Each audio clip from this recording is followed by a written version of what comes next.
अस्सलामु अलैकुम वरहमतुल्लाहि वबरकातुहू। Awami Urdu high school Bandra west Mumbai 50। विषय हिंदी लोकवाणी 10वीं कक्षा पाठ क्रमांक 2। पाठ का नाम खोया हुआ आदमी। यह विधा वर्णनात्मक कहानी है। रचनाकार सुशांत सुप्रिय है। रचनाकार सुशांत सुप्रिय, इनकी यह फोटो है। आपका परिचय। रचना धर्मिता सुशांत सुप्रिय जी के जीवन का अभिन्न अंग है। आपकी रचनाएं जीवन की सच्चाइयों और विडंबनाओं का सीधे सीधे साक्षात्कार करवाती है। आपने हिंदी के अतिरिक्त अंग्रेजी और पंजाबी में भी लेखन कार्य किया है। आपकी लगभग 500 रचनाएं विविध प्रतिष्ठित पत्र पत्रिकाओं में प्रकाशित हुई है। प्रमुख कृतियां एक बूंद यह भी, ये कविता संग्रह है। हत्यारे तथा है राम, यह कथा संग्रह है। इन गांधीजी's कंट्री, यह अंग्रेजी कविता संग्रह है आदि। सबक का नाम खोया हुआ आदमी है, यानी जो आदमी खो गया है यानी गुम हो गया है। यह कहानी पिता के नाम संग्रह से ली गई है। गद्य संबंधी प्रस्तुत वर्णनात्मक कहानी में खोया हुआ आदमी के माध्यम से लेखक ने समाज में व्याप्त ऊंच नीच, अमीर गरीब, जाति पाति आदि कुरीतियों को भुला देने के लिए प्रेरित किया है। इन कहानी से यह ज्ञात होता है कि अपने अच्छे कार्यों से कोई भी आदमी, पशु पक्षी, मानव सबसे आदर प्राप्त कर सकता है। यहाँ लेखक ने सभी को सौहार्द से रहने की सीख प्रदान की है और लोगों को अपनी ऊर्जा सकारात्मक काम में लगाने को कहा है। इस पाठ में के गांव में जाति पाति, ऊंच नीच, धर्मांधता, अज्ञानता, शोषण तथा भेदभाव की भावना, यह प्रमुख समस्याएं और कुरीतियां रही थी, जिसके कारण गांव का आज भी समुचित विकास नहीं हो सका था। ऐसे गांव में एक फटेहाल पागल सा दिखाई देने वाला आदमी आता है। उसे अपना नाम, धर्म, जाति आदि कुछ भी मालूम नहीं था। उसके आने से गांव में बहुत सकारात्मक बदलाव हो गए। सबक का नाम है खोया हुआ आदमी। कई वर्षों की बात है। एक पुराना गांव था। एक आदमी न जाने कहां से भटकता हुआ दूर दराज के उस गांव में आ पहुंचा था। गांव के कुत्तों ने जब चिथड़ों में यानी फटे पुराने कपड़ों में लिपटे उस अजीब आदमी को देखा तो उन्हें वह कोई पागल लगा। वे उस पर बेतहाशा यानी बहुत तेजी से, बहुत घबराकर और बिना सोचे समझे बदहवास होकर भौंकने लगे। गांव के बच्चे खेल रहे थे। कुत्तों की देखा देखी गांव के बच्चे भी पूरी दोपहर उसे छेड़ते यानी चिढ़ाते और तंग करते रहे। आश्चर्य की बात यह थी कि वह आदमी उन बच्चों को कुछ बोल नहीं रहा था। संयोग से यानी इत्तेफाक से किसी भले आदमी ने गांव के बच्चों को उस पर पत्थर फेंकते हुए देख लिया। जब वह भला आदमी उस आदमी के करीब गया तो उसके चेहरे पर मौजूद खोएपन के भाव के बावजूद उसे उसमें गरिमा के यानी गौरव के चिन्ह दिखे। यह आदमी पागल नहीं हो सकता, उसने सोचा। गांव के उस आगंतुक यानी मुलाकाती मिलने वाला, कहीं से आने वाला भले व्यक्ति ने उस आदमी से उसका नाम पता पूछा, पर वह कोई उत्तर नहीं दे सका। वह केवल इतना बोल पाया, शायद मैं खो गया हूँ। यह सुनते ही गांव के उस भले व्यक्ति ने निश्चय यानी इरादा किया कि वे सब उसे खोया हुआ आदमी कहकर बुलाएंगे।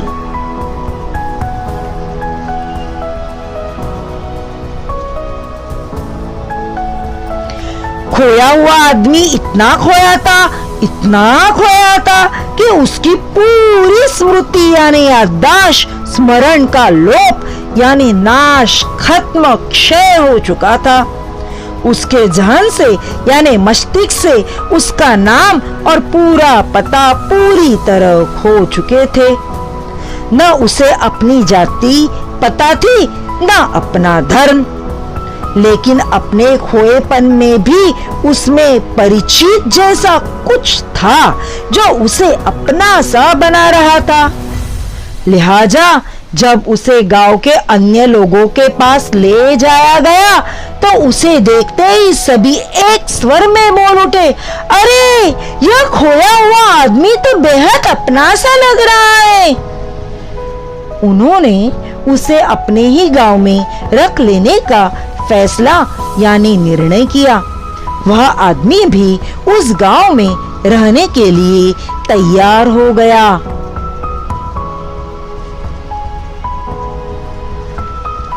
खोए हुए आदमी की आवाज बहुत मधुर यानी मीठी, प्रिय थी। कभी कभी वह अपनी सुरीली आवाज में कोई पुराना गीत गाता था। उस गांव की गाय भैंसे उसके गीत की स्वर लहरियों से मंत्रमुग्ध यानी मोहित होकर, वश होकर ज्यादा दूध देने लगी थी। गांव के बच्चे उसका गीत सुनकर उसकी ओर खींचे चले आते। गांव के बड़े बुजुर्गों को भी उसके गीत उनकी युवावस्था यानी जवानी की अवस्था के सुंदर अतीत की यानी बीता हुआ भूतकाल की याद दिलाते। गांव के लोगों ने पाया कि जब से वह खोया हुआ आदमी वहां आया था, गांव के फूल और सुंदर लगने लगे थे। गांव की तितलियां ज्यादा मोहक लगने लगी थी। गांव के जुगनू ज्यादा रोशन लगने लगे थे। गांव के बच्चे भी अब ज्यादा खुश रहने लगे थे, क्योंकि बच्चों को अब वह सम्मोहित यानी मुग्ध, वश में किया हुआ, जादू कर देने वाले कमाल यानी अद्भुत यानी चमत्कारी कार्य के गीत सुनाता था। गांव के कुत्ते अब उसके सगे हो गए थे।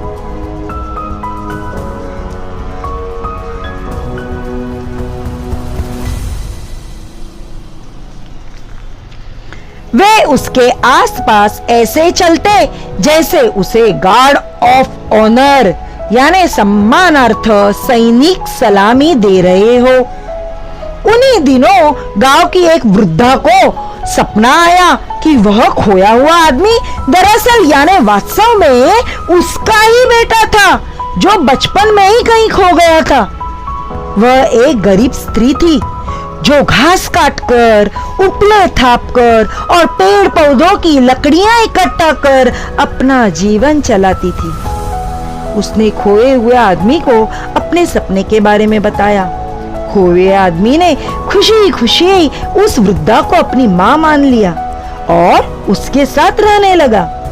खोए हुए आदमी ने अपनी मां की इतनी सेवा की कि वृद्धा को लगा कि उसका जीवन धन्य हो गया, यानी उसका जीवन सफल हो गया।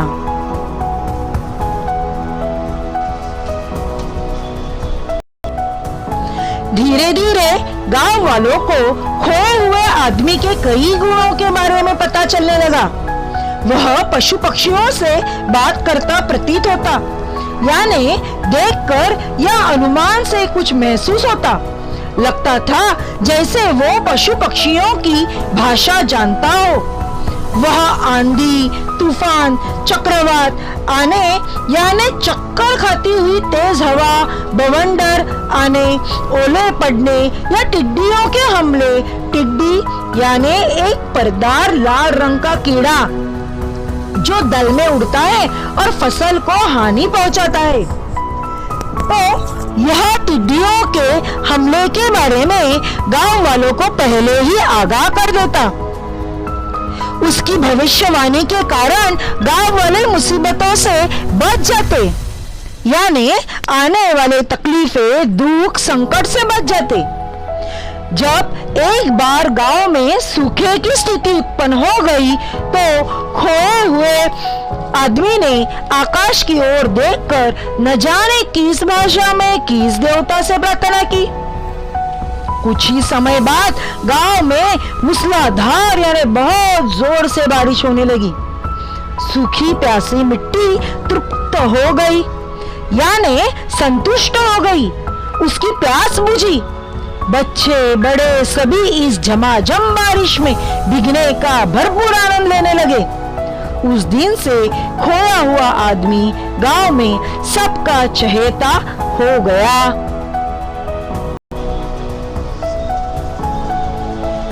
गांव के किनारे कुछ घर दलितों के थे, यानी दलित वर्ग के थे, दलित जाति के थे। दलित यानी जिसे दबाकर बहुत हीन कर दिया गया हो, और कुछ मुसलमानों के। गांव की कुछ जाति के लोग उनसे अलग रहते थे। खोए हुए आदमी ने दलितों और मुसलमानों से भी मित्रता कर ली। वह दैनिक यानी प्रतिदिन के रोज के कामों में मदद कर देता। उनके कर्तव्य यानी फर्ज जिसे करना उचित या आवश्यक हो ऐसे काम समझाता। उन्हें उनके अधिकारों के बारे में बताता।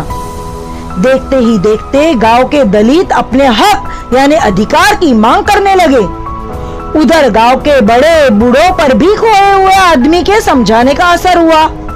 धीरे धीरे दलितों का शोषण यानी अनुचित लाभ उठाना बंद हो गया। आपसी भाईचारा बढ़ने लगा। गांव के सभी जाति धर्म के लोग, हिंदू और मुसलमान, मिलजुल कर ईद और होली, दिवाली मनाने लगे।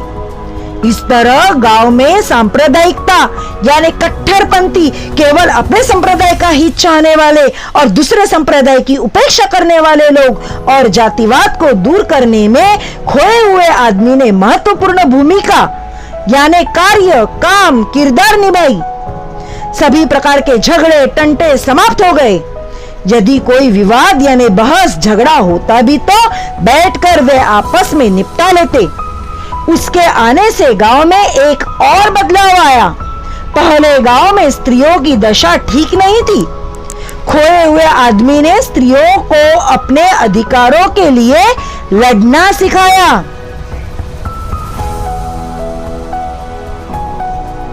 गांव की सभी स्त्रियां पुरुषों की जातियों यानी अन्याय, परेशान करने की कृति के खिलाफ एकजुट यानी एक साथ एकत्र हो गई। खोए हुए आदमी के समझाने का असर भी हुआ। धीरे धीरे स्त्रियों के विरुद्ध अत्याचार यानी अनुचित आचार समाप्त हो गए। उन्हें भी सम्मान मिलने लगा। वे भी बड़ों की बातों को महत्व देने लग गए। इस गांव से करीबी कस्बे की दूरी 3 दिन की थी। गांव में खेती की जमीन तो थी, पर कभी अच्छा बीज नहीं मिलता तो कभी खाद नहीं मिलती। खोए हुए आदमी ने गांव वालों को प्रेरित यानी प्रवृत्त किया कि वे गांव में ही अच्छे बीज और जैविक खाद यानी खेत में उपयोग में लाए जाने वाली खाद की दुकान खोल ले। वह खुद लोगों के खेत में मेहनत करता, खेती बाड़ी में उनकी मदद करता। गांव वाले भी खूब परिश्रम करने लगे। उसकी मदद गांव वालों के लिए खुशहाली यानी संपन्नता, समृद्धि ले आई। गांव का तालाब मछलियों से भर गया। गांव के पेड़ फलों से लद गए यानी भार युक्त हो गए। खेतों में फसलें लहलहाने यानी हरे भरे होने लगे। मौसम अच्छा बना रहा। गांव वालों ने इन सब का श्रेय यानी यश खोए हुए आदमी को दिया। उन्हें लगा जैसे उसकी उपस्थिति में बरकत यानी वृद्धि बढ़ती थी। धीरे धीरे वह पूरे इलाके में लोकप्रिय यानी लोगों को प्रिय हो गया। पड़ोस के अन्य गांवों के लोग भी उसके प्रशंसक यानी प्रशंसा करने वाले बन गए।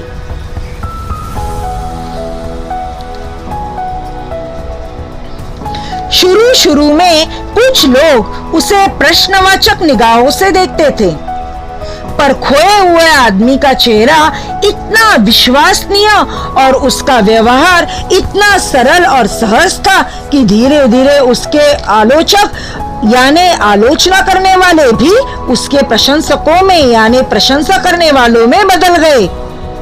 लोगों को लगता था कि उसके पास कोई जादुई शक्ति है जिससे वह आसानी से समस्याओं के हल ढूंढ लेता। हालांकि खोए हुए आदमी ने हमेशा इस बात का खंडन किया, यानी यह बात गलत है ऐसे कहा। वह हर सफलता को गांव वालों के कठिन परिश्रम का परिणाम बताता था। वह लोगों से कहता, आप सबके पास भी वही शक्तियां हैं, खुद को पहचानो, अपनी ऊर्जा को यानी बल को, उत्साह को रचनात्मक यानी निर्माण करने वाली और सकारात्मक यानी सही दिशा में पॉजिटिव कामों में लगाओ, जुड़ो और जोड़ो। इस तरह खोए हुए आदमी ने इलाके के लोगों में नया विश्वास भर दिया। लोगों में नया जोश, नया उत्साह आ गया।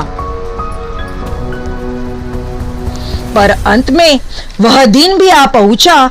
एक रात मौसम बेहद यानी बहुत अधिक खराब हो गया। बादलों की भीषण यानी भय उपजने वाली गड़गड़ाहट के साथ आकाश में बिजली कड़कने लगी। तभी कई सूर्यों के चौदिया यानी चकाचौंध देने वाले प्रकाश ने रात में दिन का भ्रम यानी भूल वहम उत्पन्न कर दिया। फिर वज्रपात यानी सहसा होने वाला बहुत बड़ा अनिष्ट आघात जैसी भयावह यानी डरावनी गड़गड़ाहट के साथ गांव में कहीं बिजली गिरी।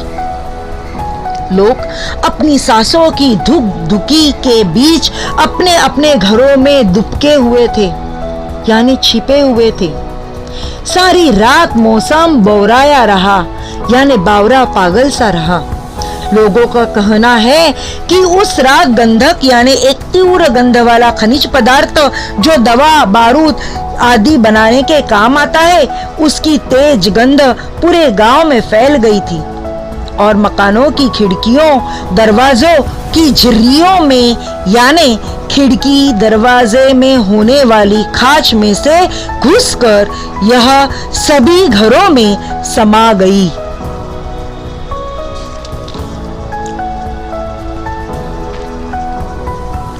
बाद में पता चला कि यह शहर में कारखानों से गैस रिसाव यानी फैलाव एवं विस्फोट यानी फटने का दुष्परिणाम यानी बुरा असर था।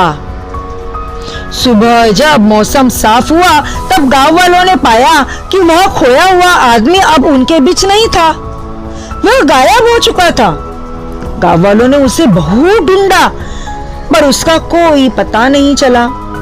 न जाने उसे जमीन निगल गई थी या आसमान खा गया था, यानी वह लापता हो गया था। उसकी तलाश में यानी खोज में आसपास के गांवों में गए सभी लोग खाली हाथ लौट आए यानी खोए हुए आदमी को पाए बगैर लौट आए। गांव की गलियां उसके बिना सूनी यानी निर्जंत एकांत लगने लगी। पशु पक्षी उसके बिना उदास हो गए। गांव के बच्चे उसके बिना बेचैन यानी बेकल लगे। गांव के कुत्तों की आंखों में भी आंसू थे।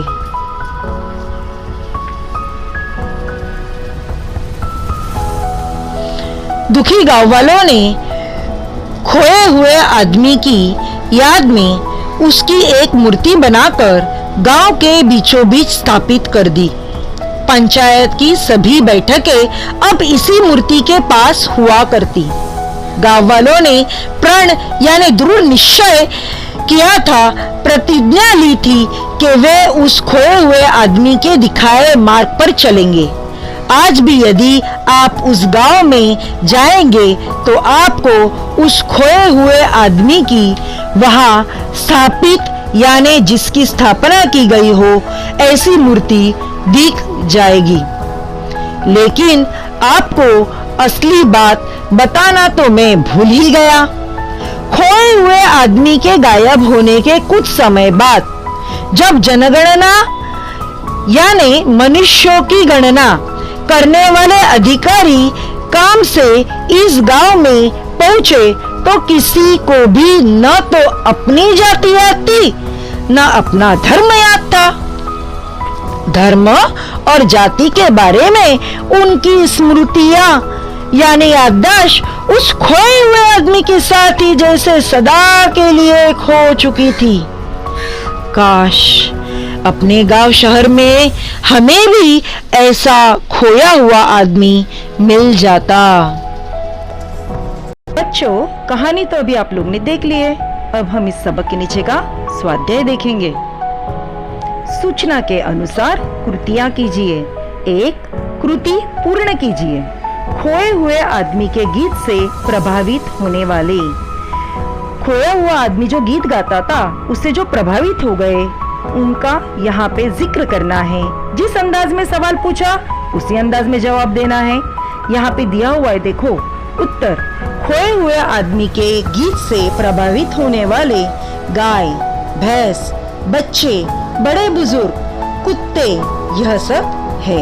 नेक्स्ट सवाल, उत्तर लिखिए। खोए हुए आदमी के आने से गांव की बदली हुई स्थिति।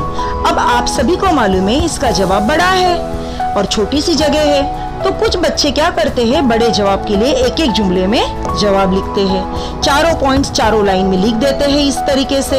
अब यहाँ पे जो लिखा हुआ जवाब है वह सही रहने के बावजूद आपको बोर्ड एग्जाम में 0 मार्क्स मिलेंगे, क्योंकि जिस अंदाज में आपको ये सवाल पूछा गया है उसी अंदाज में आपको जवाब लिखना है। जैसे मैंने यहाँ पर लिखा हुआ है, खोए हुए आदमी के आने से गांव की बदली हुई स्थिति। एक, गांव वाले खूब मेहनत करने लगे। सेकंड, गांव के पेड़ फलों से लद गए। खेतों में फसलें लहलहाने लगी। गांव का तालाब मछलियों से भर गया। नेक्स्ट, ऐसे प्रश्न तैयार कीजिए जिनके उत्तर निम्नलिखित शब्द हो। बच्चों यहाँ ध्यान दीजिए, अब तक क्या होता था, आपको सवाल पूछा जाता था और आप उसका जवाब लिखते थे। जो सवाल पूछा है उसका जवाब लिखते थे। अब आपको पहले से जवाब दिया हुआ होगा और ये जवाब कौन से सवाल का होगा, वो सवाल आपको बनाकर लिखना है। इसका मतलब आप जो लिखोगे वो सवाल होगा और वो सवाल है इसलिए उसके आगे आप क्वेश्चन मार्क डालोगे याद से। जैसे फर्स्ट, भविष्यवाणी। अब भविष्यवाणी ये आपको दिया हुआ शब्द है। अब यह जवाब किस सवाल का होगा, तो सवाल है खोए हुए आदमी की किस बात के कारण लोग मुसीबत से बच जाते थे। खोया हुआ आदमी भविष्यवाणी बोलता था और इसीलिए लोग मुसीबत से बचते थे, तो ये हो गया सवाल, इसलिए मैंने आगे वहां पे क्वेश्चन मार्क भी डाली हूँ। नेक्स्ट सवाल, झमाझम बारिश। अब ये जवाब किस सवाल का है, तो बच्चे बड़े किसमें भीगने का आनंद लेने लगे। उन्हें भीगने किसमें अच्छा लगता था, तो झमाझम बारिश में, और इसलिए मैंने वो सवाल बनाई और आगे क्वेश्चन मार्क डाली। तीसरा है खुशहाली। खुशहाली जवाब किस सवाल का आएगा, खोए हुए आदमी की मदद गांव वालों के लिए क्या लाई, खुशहाली लाई, इसलिए मैंने सवाल लिखने के बाद वहां पे क्वेश्चन मार्क डाली।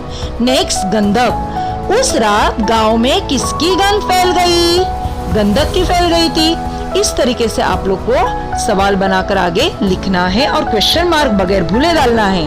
नेक्स्ट, नीचे दिए गए निर्देश के अनुसार परिवर्तन कीजिए। बीच में सर्कल में विद्वान लिखा हुआ है, चारों तरफ एरो है और लिखा हुआ है ऊपर लिंग, यानी विद्वान का लिंग बदलकर लिखना है, स्त्रीलिंग लिखना है। बाद में लिखा है वचन, यानी विद्वान का वचन लिखना है, बहुवचन। नीचे लिखा हुआ है विरुद्धार्थी, यानी विद्वान का आपको अपोजिट वर्ड लिखना है। तो बाजू में लिखा है पर्यायवाची, यानी विद्वान का आपको समानार्थी शब्द लिखना है। विद्वान के ये चारों आंसर्स लिखने हैं जो मैंने यहाँ पे लिख के दिए हूँ। विद्वान का स्त्रीलिंग विदुषी, विद्वान का बहुवचन विद्वानीय, विद्वान का विरुद्धार्थी मूर्ख और विद्वान का समानार्थी बुद्धिमान है। नेक्स्ट, अभिव्यक्ति। सवाल है, मानवता ही सच्चा धर्म है, पर अपने विचार लिखिए। उत्तर जवाब, विज्ञान तंत्रज्ञान के बल पर आधुनिक काल के मनुष्य ने चंद्रमा पर कदम रखे हुए हैं। हवा, पानी, जमीन पर जीत हासिल करके सर्वश्रेष्ठ होने का दावा कर रखा है, परंतु आज का मानव मानवता की भावना को खो बैठा है। सचमुच आज मनुष्य इंसानियत भूलकर हैवान जैसा बर्ताव कर रहा है। एक समय था, लोगों में भाईचारा, परोपकार था। सब धर्म के लोगों ने मिलजुल कर भारत को आजादी दिलाई, एकता, शांति का महान परिचय दिया।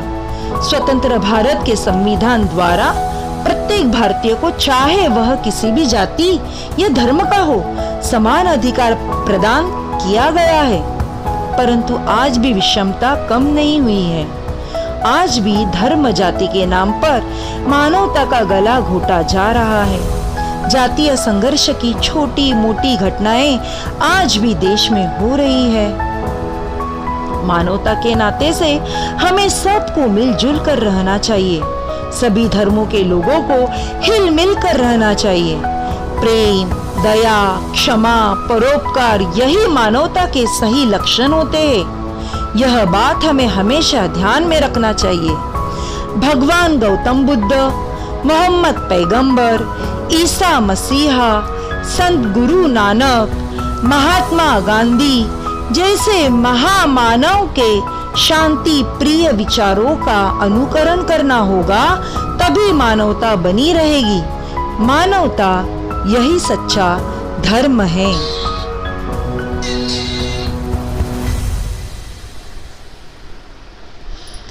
भाषा बिंदु। निम्नलिखित वाक्यों में आए हुए अव्ययों को रेखांकित करते हुए उनके भेद लिखिए। जवाब, नीचे वाक्य दिए हुए हैं, उनमें से आपको अव्यय को ढूंढना है। उस अव्यय को अंडरलाइन करके वो अव्यय कौन सा है, कौन से प्रकार का है, वो लिखना है। जवाब, उसके जहन से उसका नाम और पता पूरी तरह खो चुके थे और यह हो गया अव्यय। समुच्चय बोधक अव्यय। नेक्स्ट, ओह दिव्या मैं ठीक हूँ, ओह विस्मयादि बोधक अव्यय। तीसरा, उसकी भविष्यवाणी के कारण गांव वाले मुसीबतों से बच जाते के कारण, क्रिया विशेषण अव्यय। चौथा, वहां से तुलसी नगर पास पड़ता है, वहां क्रिया विशेषण अव्यय। काश अपने गांव शहर में हमें भी खोया हुआ आदमी मिल जाता, काश विस्मयादि बोधक अव्यय। कभी कभी मेरा मन उच्चाकाश में पड़ने वाले पक्षियों के साथ अनंत के ओर छोर नापना चाहता है, कभी कभी क्रिया विशेषण अव्यय। नेक्स्ट, ब्लड प्रेशर भी ज्यादा है पर चिंता की कोई बात नहीं, पर समुच्चय बोधक अव्यय। इतनी जल्दी लौट जाते हैं, जल्दी क्रिया विशेषण अव्यय। नेक्स्ट, निम्नलिखित अव्ययों का सार्थक वाक्य में प्रयोग कीजिए। अभी आपको पहले जुमला दिया था, उस जुमले में अव्यय को ढूंढना था, वो अव्यय लिखकर उसे अंडरलाइन करना था और उस अव्यय का प्रकार लिखना था। अब अव्यय पहले से दिया हुआ होगा और उसका आपको जुमलों में इस्तेमाल करना है। जैसे पहला, परंतु सना ने भाई को समझाया परंतु वह एक न माना। नेक्स्ट, अरे रे वह नापास हो गया। के समान, सीता के समान बेटी चाहिए। धीरे धीरे, मेले में गाड़ियां धीरे धीरे चल रही थी, इसलिए राशिद ने तैयारी नहीं की थी, इसलिए वह नापास हुआ। छी छी, कोई ऐसा सोच भी कैसे सकता है। ऊपर, वह ऊपर बैठा है। के अलावा, बहन के अलावा मेरा कोई अपना नहीं है। नेक्स्ट, उपयोजित लेखन। विश्व बंधुता वर्तमान युग की मांग। विषय पर 80 से 100 शब्दों में निबंध लिखिए। वैज्ञानिक प्रगति और उपलब्धियों के बल पर आज संसार सिमट कर बहुत छोटा हो गया है। अलग अलग देशों के लोग आज एक दूसरे के बहुत करीब आ गए हैं। आज किसी भी देश में कोई घटना होती है तो उससे अन्य देश भी प्रभावित होते हैं। जैसे चाइना में कोरोना यह बीमारी, आज लोगों का अन्य देशों में आना जाना और व्यापार व्यवहार करना बहुत सुलभ हो गया है। लोगों में आपसी प्रेम भाव भी बहुत है, पर कुछ शक्तियों के कारण लोगों के बीच वैसा सामंजस्य स्थापित नहीं हो पा रहा है जैसा होना चाहिए। इसके कारण कई देशों में अशांति का वातावरण है। आतंकवाद और युद्ध का डर उनमें से एक है।